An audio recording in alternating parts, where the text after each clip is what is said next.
Yeah, thank you all for coming.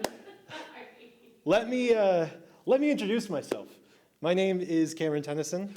I've been living in Burbank since 2019. I'm 28 years old. I'm a Democrat, and I'm running for Congress in California, District 30. I was born in Northern California, a small town called Vacaville. My mother was an elementary school teacher, and my dad was a sailor in the Navy. We were the definition of normal, a working class family, except for one small thing. When I was about 8 months old, my mom took me to the doctor because she noticed that my lips were blue.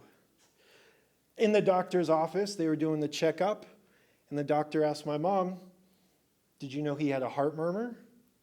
She did not. Within just a couple of days, I was in my first of what would eventually be 5 heart surgeries during my lifetime. I was born with an extremely rare disease called Shone's complex. Only about 0.1% of the people who are born with heart disease have this disease. Essentially, it's the mitral and aortic stenosis and the coarctation of the aortic valve. And I know what you're thinking. You're like, it's Wednesday, the pit's not until tomorrow. Please don't put the medical jargon in your speech. But essentially, my heart valves are really, really small, and they don't pump blood correctly. So my work has to do double, triple, sometimes quadruple the amount of pumping to put the same amount of blood into my heart that you would see in a normal heart. Now, I know what you're thinking. You're like, well, why is he spending so much time talking about his heart disease when we're clearly here for a political meeting? Well, this defect, this invisible disability that I have, has shaped me into the person that I am. And to be honest with you, I wouldn't be running for Congress if it wasn't for this disability. Ask anyone who's spent a good amount of their time growing up in a hospital bed. The world looks and it feels a lot different to us. You're surrounded by so much pain and sadness and grief, and it's not just your own, but it's everyone else's as well.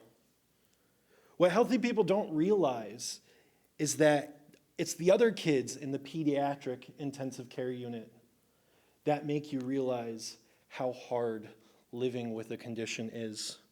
I have played video games side by side with 8-year-olds who have half a heart. I've met kids with untreatable cancers.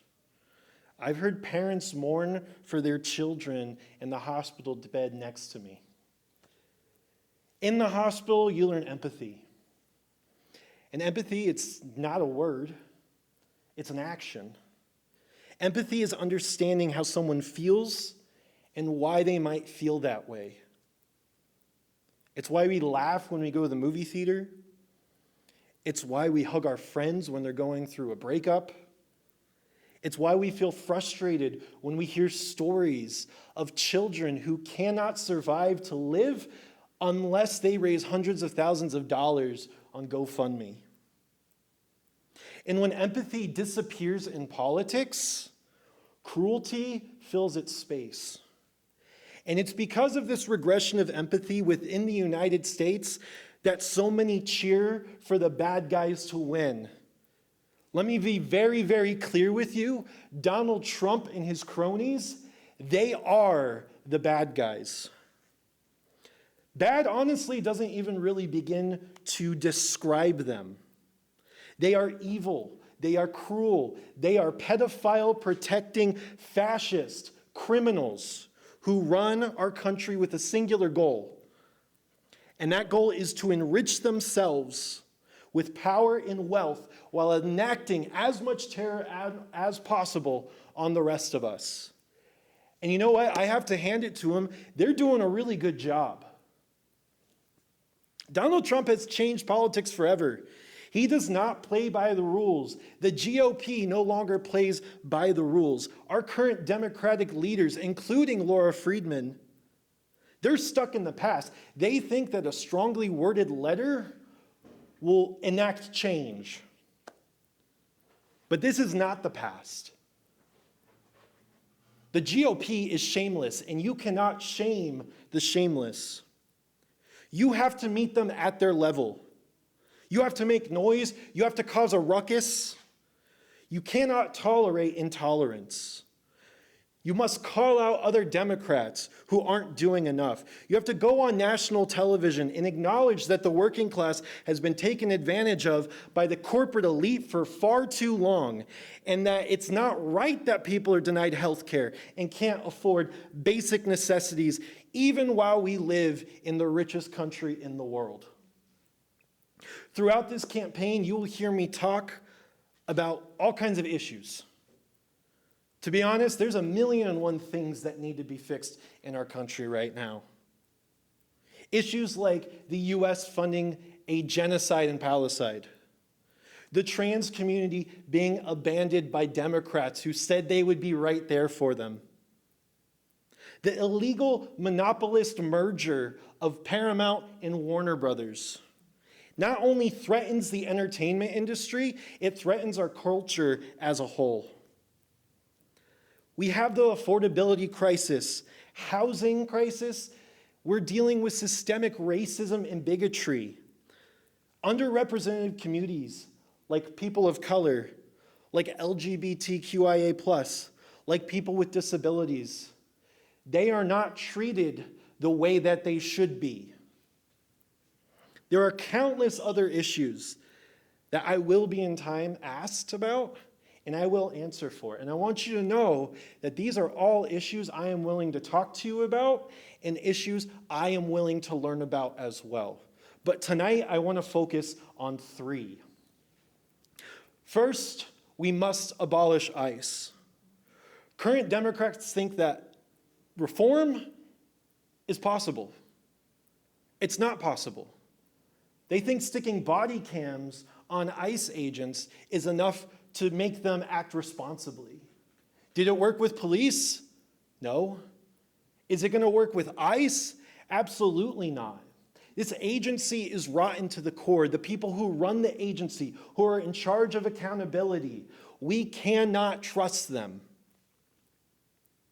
Not only will we abolish ICE, we will prosecute every single ICE agent who committed crimes against humanity, who ignored the constitutional rights of any individual that they came in contact with.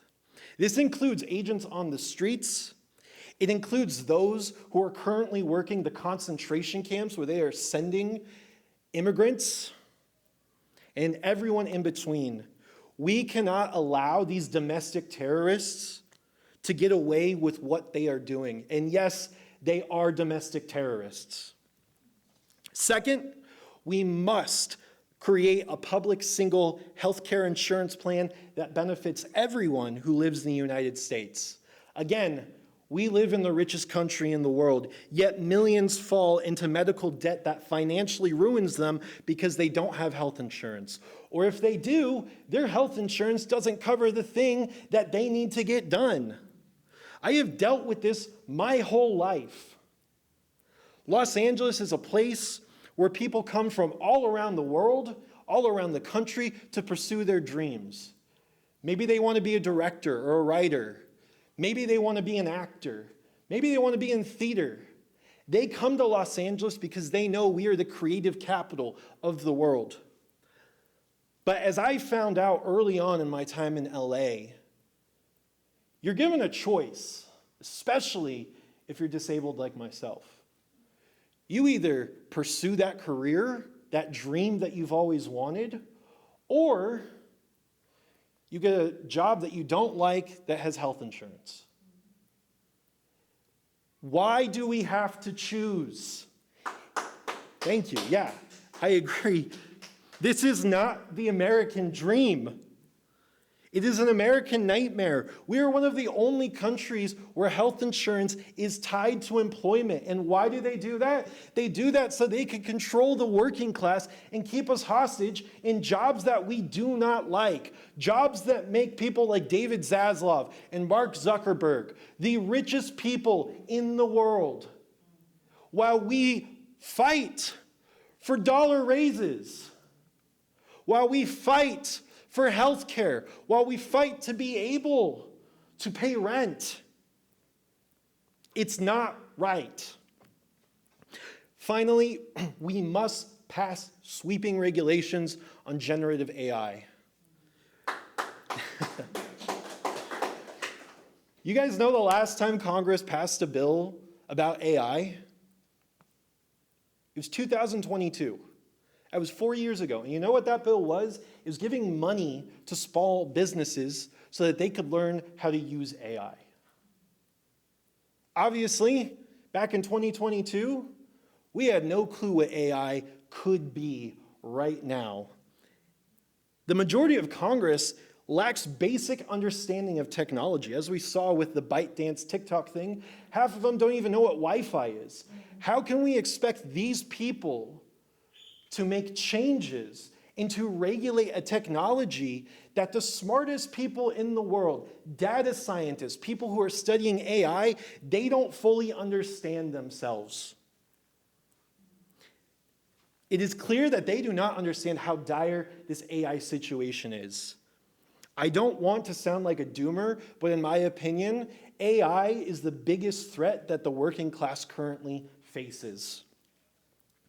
Within 5 years, and honestly, I've talked to people who say it could be less, what jobs are there going to be for the modern average American? There won't be any jobs for us. And you know, that would be great if the United States had a social program that gave us a universal income, and we could spend our time doing things that we enjoy in life and not having to worry about these monotonous tasks. But we know that's not how America works. America is a capitalistic society. And for capitalism to work, you have to have someone at the very top and lots of people at the very bottom. And they will continue to keep us at the bottom as long as they can continue to stay at the top.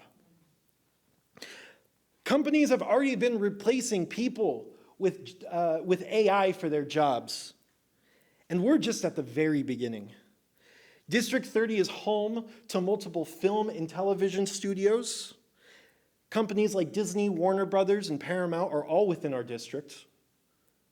These companies have already stated they plan on using generative AI for film and television. Some of them have already started.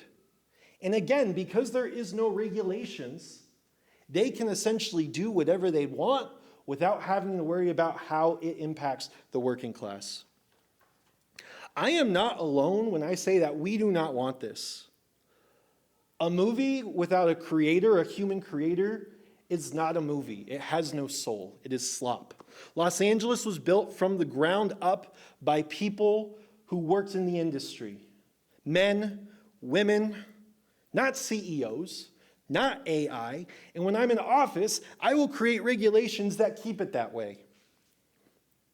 Tonight, I've told you stances on a lot of my issues and how I plan to help them if I am elected to Congress. But here's the truth. This speech, with all of you in here, it's not going to change because of this speech. These are just some words I'm saying. They will only happen, we can only create change when ordinary people like you and me decide that we are done accepting a broken system.